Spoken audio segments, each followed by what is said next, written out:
What's going on? I don't think I've mentioned this on YouTube yet, but I'm just gonna make a whole entire video on it.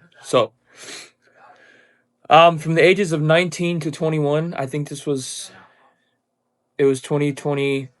No, I'm sorry. I started in 2019, and in 2021, I reached my lowest weight that I've been. I went below my goal, but I ended up losing 175 pounds, and I did it relatively fast for how much weight it was. And recently, I've been into starting and building, some kind of business, right? I've learned a bunch of skills throughout dabbling with different things. I've failed twice already, but I don't really give a fuck. I'm going to win either way. I don't know when, I don't know how, I don't really care, but it will happen eventually, hopefully sooner rather than later. But if not, by the time I get there, then I will be 10 times the person that I am right now. So it's nothing but wins no matter what. Um, where should I start? So, I mean, as a kid, from till I was about 10, no, I'd say to about 7 or 8, I was a little chunky. Nothing crazy. Not even like, I wouldn't even say fat or chubby. Literally just a little bit chunky. Played a lot of sports, um, basketball, baseball. I played football. I did all these things, right? And something happened. So I was already chunky and chubbier. And then when I was 8, I ended up breaking my leg. I broke my femur off of my growth plate, right? And so when it happened, I literally fell and my bone shot to the left. It was like it looked like I had two kneecaps, right? It didn't come out the skin, but my knee literally looked like this. So, anyways, it was a bad injury. Got taken to the hospital that night. I had emergency surgery. They put a pin on each side of my leg and casted it up, sent me on my way. And about 2 or 3 months later, I ended up getting an abscess from the pins being dirty after the surgery in my knee. So this is what started this whole downward spiral of about 8, 9 years of in and out of hospital. I've had 12 surgeries related to this injury, but I'm gonna get into that. So after that happened, I don't know. I got the abscess. I had another surgery. Right, they drained the abscess and they took the pins out and they put screws in. Well, come to find out, I don't know how they didn't really think of this, but after that, I was already healed up too. I started having other problems with like my back and things like this. So they were like, "Oh yeah, well that's because your growth plate is gone. We removed it during the surgery, so your growth is not right." And everybody was kind of like, "Okay, so like what now?" So they tried to do regular physical therapy or something to avoid surgeries, right? But none of it worked, and all it kind of ended up doing was delaying the process for what was around the corner. And what was around that corner was a major, major surgery, the biggest surgery I ever had. I got an external fixator put on. If you don't know what that is, it's you can have them on your arm, you can have them. I've seen people having them on their neck and shit and their jaw, but I had mine outside my femur, right, like on my outer thigh. So I got that put on, and what it is a device, right? Mine was a straight. Usually, what they look like, you've probably seen them, is a spherical thing that wraps around the limb with pins going in all over, top, bottom, side. It don't matter. Mine was a little different. It was a straight bar with 3 pins at the kneecap and 3 pins up near my hip. It was just the top of my femur, but it looked like my hip.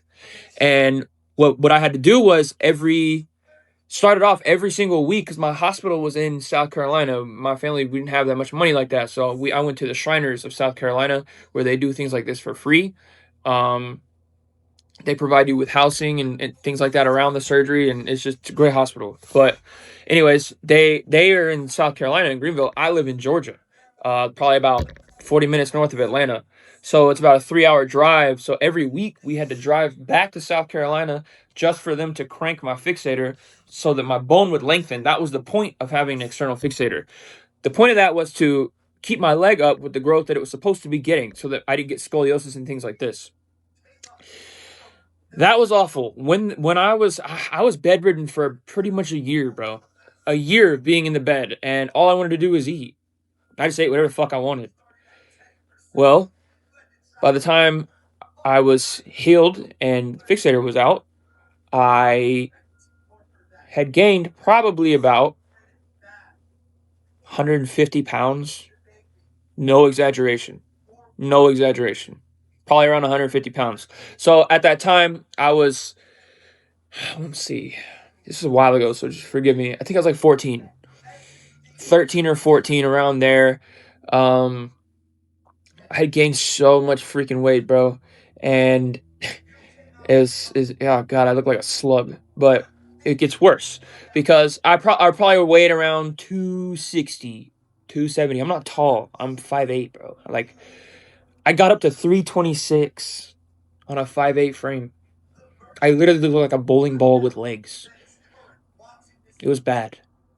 But nonetheless, so after the surgery, I had developed these shit habits, and I just kept eating and eating and eating, and I got really into certain video games and shit. Because what happened was I didn't want to even do anything once I got that big. I was all healed up, and I was able to go and move around and do things now. But I had gotten so used to not doing anything that I didn't want to do anything anymore.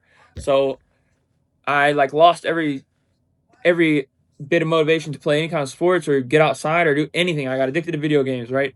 From being bedridden for a year. And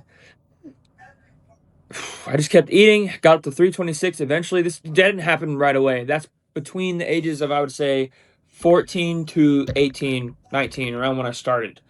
Um, and then one day I literally, this happened. Like, I just kind of like was like, oh, I'm fucking sick of this. Like, I always get made fun of all the time. I was in high school. I always get made fun of. I feel invisible.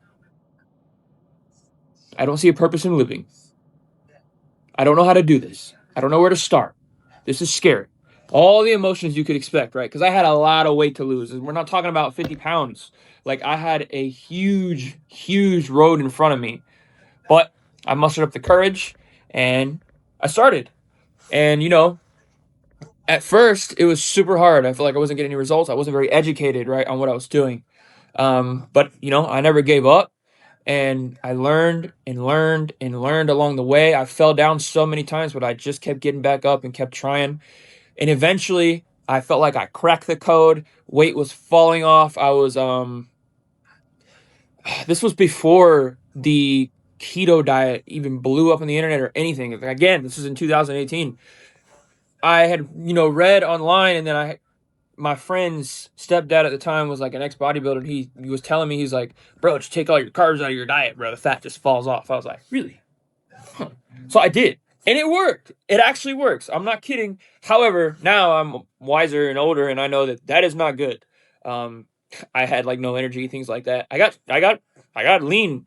You can see from the picture I'll put in the thumbnail. I got pretty lean. I was working out as well, but only doing calisthenics. I had not touched a weight really at all.